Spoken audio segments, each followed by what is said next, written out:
Alors, dans cet exercice, c'est un peu le contraire de l'exercice 1, puisque cette fois-ci, on vous demande de trouver de quel signe est l'objet qu'on approche de l'oscilloscope. Alors, c'est indiqué également dans l'énoncé que l'électroscope est positif au départ, donc il y a un excès de protons.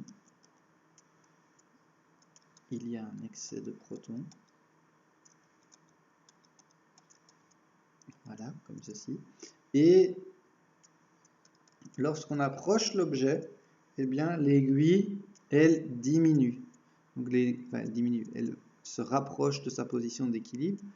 Ça veut dire qu'il y a une force qui agit sur elle.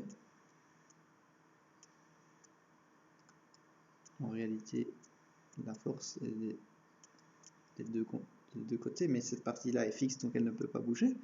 Mais l'aiguille, voilà, il y a une force qui s'exerce sur elle. Et donc, qu'est-ce qui se passe? S'il y a une force qui s'exerce sur elle, ça veut dire que les protons qui étaient ici au départ, que je vais remettre, on avait mis 3, eh bien, ils vont potentiellement s'équilibrer. Il va y avoir un équilibre qui va arriver en termes de charge électrique.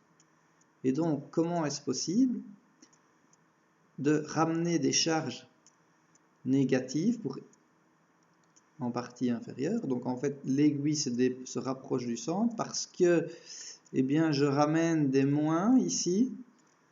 Et donc, si je ramène des moins ici, du coup, il y a plus, les signes positifs ne se repoussent plus, et donc l'aiguille se rapproche, elle est moins attirée.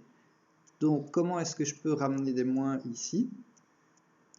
Donc, j'ai des électrons qui étaient en partie supérieure dans la boule, mais il y avait un excès de protons, mais j'avais quand même des électrons, et je vais exercer un effet pour que les électrons qui étaient dans la boule en partie supérieure, eh bien, redescendent. Et bien, comment est-ce que je fais? Eh bien, en approchant une charge négative ici.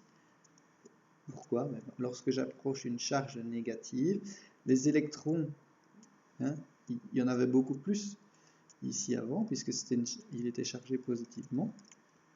Mais il y avait quand même quelques électrons, donc quelques moins, par-ci par-là. Mais vous voyez, il y a beaucoup plus de verres, de protons que d'électrons. C'est pour ça qu'on disait qu'il était chargé positivement.